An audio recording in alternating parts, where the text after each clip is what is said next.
Would you help me? Could I ask you a favor today?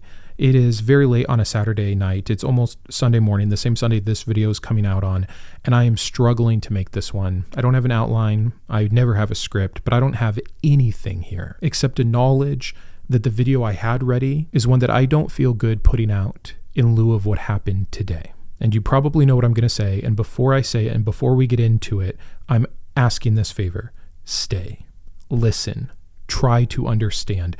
Let me cash in any chip I may have of goodwill or good faith, no matter if you're a Christian or an atheist. Despite any differences any of us have, I've been here almost 3 years. I've made almost 500 videos with a singular goal: to reduce harm. You don't have to believe me, you don't have to agree with me, but if you've been here and if you've seen enough videos, I think that my work stands for itself. It's never been about removing faith or taking away meaning from believers. It has been about helping those in the in-between, those doubting, deconstructing, or who have deconverted, by normalizing their experiences, by acknowledging their real religious trauma and suffering. But today there's another kind of harm that I want to talk about, and I know it's going to make a lot of you mad, and it's a little bewildering to me, but on one hand I understand, because many of you, especially if you're in the atheist camp, are here because it's a safe space, a place where you're going to get what was advertised, episodes that feature that harm and talk about the psychological or scriptural or philosophical ideas surrounding them. It is not a place where you come to hear politics. But today that's what we're going to do a little bit. At least it's going to be the reason for today's episode, which is still going to fall very much within the normal Mindshift vein. So again, please stay. And if you're a Christian, especially stay, because honestly, this is more of a video for you. Not because I'm condemning you, but because you have power right now that I don't have. And despite our differences, I want to lean on you for help. And sorry, I'm shivering. It is like -20 outside with a wind chill, and I have a heater that is just not working. The reason I didn't feel good putting out the video I already had scheduled was in lieu of what happened with the murder and or execution of Alex Pretti. There it goes. Bam. However many subscribers I just lost, however many negative comments I'm going to have to listen to, that's fine. But again, before you take that action, try to hear me. Because what I really want to talk about today is justice. Something that I think everybody on all sides wants, in general. And many of us don't agree on what justice is. And that can be a hard thing. But let's see if we can start with this definition. Delayed justice is not justice. I saw that sentiment a few times today, like literally spelled out. I'm stealing that. And I think that there's an idea of a delayed justice within religion, Christianity, but also other religions, that I think can lead to apathy. And apathy seems to be the answer, the most hopeful answer I actually have, because it can be remedied as to how this is happening, as to how people who share this country with me seem to be fine with what's going on, let alone those that are actively supporting it. So like I said, we're going to start with the base of Alex Pretti. It's going to be this short. Then I want to talk about why Christians have a power that I'm jealous of right now and that I want to call on them to utilize. And then I want to get back to the root of the issue, that delayed justice is not justice. So somehow there is not an agreed upon narrative about what happened this morning to Alex. But I'm going to tell you what I saw. I'm not going to play the video, and we're not going to be here long. And I already spoke a little bit on Renee Good, so we're going to focus on Alex right now. But I saw a man who met all the qualifications that most of these people would want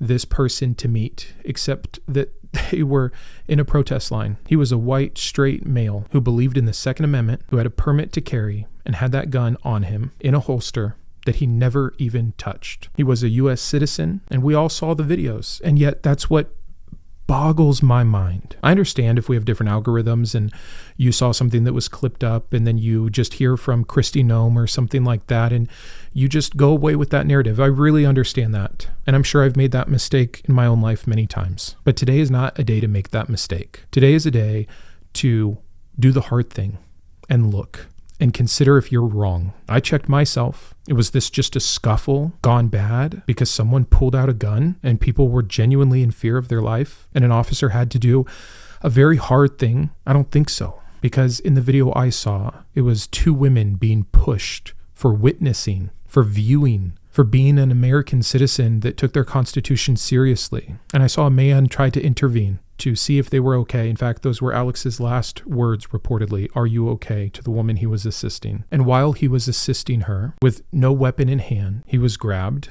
He was pepper sprayed, which I have been pepper sprayed. If you haven't had the pleasure, you will know you are no longer a threat. This idea that he came marching in, holding a gun, wanting to destroy many, or whatever terminology they used about the massacre that he was planning. But I'm not going to get into all that. I don't really want to argue the points of this, because barring more information that I will remain open to, the videos I saw were a man helping a woman, getting pepper sprayed, getting beaten, maybe getting pistol whipped, being pulled on in different directions. No clear command of what compliance would look like here. And in the middle of that chaos and abuse, his pistol that he never touched was removed from him. And after it was removed, best that I can see, the man who would have seen that it was removed shot him in the back. And then at least a second shooter also shot him. And as he was lying on the ground, hands nowhere near any weapon, in fact, a weapon that had already been removed from him, he was shot 4 or 5, maybe 6 more times at a distance. That's not self-defense. That's not an officer being in fear of their life. Being held by multiple men, by multiple limbs, after being rendered helpless and having no weapon, to be shot in the back multiple times is an execution. That's what I believe I saw today. I believe I saw an execution on the streets of America with no concern for the truth, no concern for justice, and no concern for prevention, just escalation. So that's the base. And there are a few Christians in my life that seem to share concern. But many in my life about this issue, and many others, seem to don't know or don't care. The don't know is an issue all in and of itself, and probably one best spent for a different day. But the don't care or don't agree, don't think it's a problem, want to support this, maybe because they're a one-issue voter and they just are single-track minded, whatever the excuses are, I don't know how they continue with what we're seeing. And though there is, as close as I would get to using the word evil on the extreme side of those who support what is happening, again, I'm naively hoping, optimistically naive is maybe a better way to say it, that there's a good amount of apathy over evil, because again, that could be remedied. And I want to use just the next few minutes on just this platform, just this once, just to my small audience, to advocate for that remedy. I don't have all the answers. I don't know what it will take, but I know that there's a majority of people in this country that need to care that don't. That's what I believe. Whatever it looks like after that, it's not for me to have the answer. But right now, there's not enough people that care that should care. And I believe that group to be predominantly Christian. So yeah, I'm appealing to Christians today, because right now your voice matters more than mine. That's not an insult. That's not flattery. It's a simple statement of how power actually works currently in this country. I'm an atheist. And in the moral imagination of Christian America, that already disqualifies me. When I object to injustice, I'm heard as the enemy, not a moral critic, not a shared partner in reality. When I point out cruelty, it is dismissed as bitterness from me. When I call out harm, it is reframed as godlessness. Someone unable to understand without the presence of the Holy Spirit, someone that doesn't even have a moral grounding for their ethics anyways. So yeah, being honest about the limits of my voice, I can shout, I can argue, I can document, I can protest, but I cannot speak from the inside moral framework. But Christians can. And so this isn't about God, or which God you believe in, or if you believe in God, or which denomination, or which version, or what your stance is on a particular doctrine. This is about you and what you can do, and how you might be the only one that can do it. And there seems to be a small waking up that I've noticed so far, and I hope that it spreads like wildfire, and I hope that this is me getting to contribute to that spread. Because again, despite whatever you think about me and my channel, I'm not against religion. I am against the harm of religion. And so if there is a way for Christianity to reduce harm, let's do it. The language of morality in this country is, again, obviously and predominantly Christian. Political leaders invoke God. Policies are justified with scripture. Cruelty is defended with theology. And silence is sanctioned with faith. What that means is that if you're a Christian, you don't get to be on the sidelines. You just don't. By default, you are condoning what is going on if you don't use the voice you have, which carries the real weight. Apathy is not an option. And again, this is not a prescription of what you should do. It is a consideration to do, whether it is calling your representatives or voting differently in the midterms or going to the next protest or helping to organize a strike or be part of a general strike or whatever it is. Are you ready? Are you willing? Do you care? Will you act? Because when you speak up, it can't be dismissed as anti-Christian bias from someone who's already on a domestic terrorist list now. When you object, it can't be waved away as anti-Christian morality. When a Christian is willing to say that something other Christians are doing is maybe wrong, it can disrupt the narrative in a way I never can. Not today, not in this country, not right now. That's not an excuse for me to do nothing. This is me doing something. But it is an acknowledgement and realization of how much more you could do. I remember when I made that video on Jen Hamilton, which was just me complimenting a progressive Christian who was standing up for actual Christ-like values as opposed to what she was witnessing and seeing. It's videos like that I'd love to make 1,000 of. It's videos like that give me a ton of hope that the differences between us are actually rather surface level. What you believe in should be something very personal and individualistic that doesn't carry weight either way of ill will. Harm is what I'm after, and harm is what I am seeing, and harm can be prevented now more than ever. More importantly for this country than in a long time, by Christians. I don't like it. I'll be honest. I don't like that you have a moral credibility that is unique to you because you're in the right club and have the right belief and hold the right holy book. But that's the reality. And we can go back to arguing about that fact afterwards. This harm is happening under leaders that invoke your God. Real harm, real cruelty is happening every day now with justification from your scriptures. Your voice is essential. And why would you not want to stand up for this?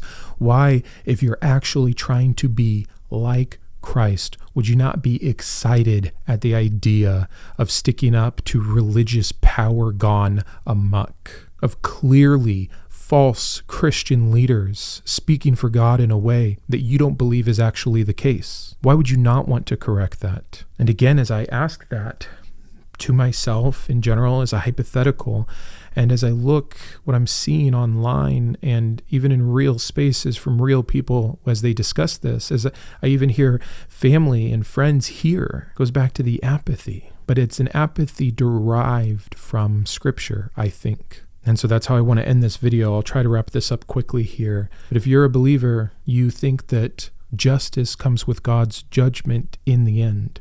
Not that there can never be justice here on earth, but that if many things do happen here that people seem to get away with, that it will be made right in the end. God will separate the holy from the unholy, the good from the bad, and he will burn up evil. You are told to await this day. You are told to rejoice in this day.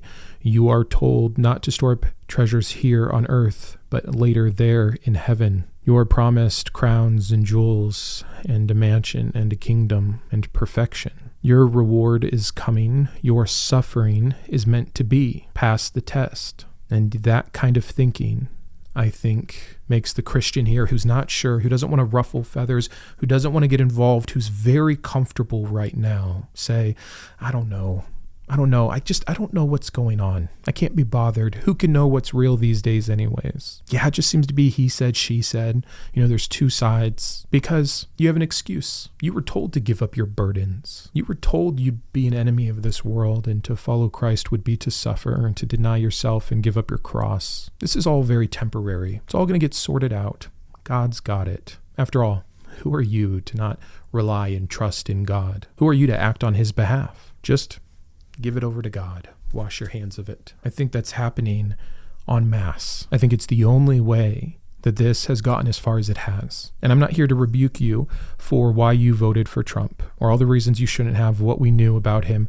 I actually really understand, because I used to be there, the singular mindset of the evil that was going to come from the other side, a particular issue that you were concerned with more than others. And that gave you the justification to, again, remove yourself from the responsibility, to be too small-minded, too myopic in your vision. And then this, and then silence. But the point I want to end the video with is that delayed justice that you're so eager for that maybe makes you so inactive or apathetic is not real justice. Don't give yourself permission to wait. Justice delayed is justice denied. Ask yourself, who would benefit from delayed justice? Not the oppressed, not the imprisoned, not the dead. Delayed justice always benefits those with the power now. It benefits those who can afford patience because they're not the ones bleeding. So when Christians say, yeah, the world is fallen, the world is evil, but God will make it all better later, what they're really saying is, I'm willing to live with the injustice as long as I'm promised moral vindication in the end. What abdication of your role and responsibility as a human. Silence isn't neutral, and justice is needed now. Put myself out there, probably put myself on a few lists, probably lost who knows how many subscribers, but I did the first of the least of what I can be doing. And again, it's not just Christians who won't agree with me. There are many atheists that don't agree with me. I just don't care if you're right or left, red or blue, Republican or Democrat or liberal or whatever. I don't care. It's not about teams. This isn't sports. This isn't atheists versus Christians or red versus blue. We are all we have. That's it.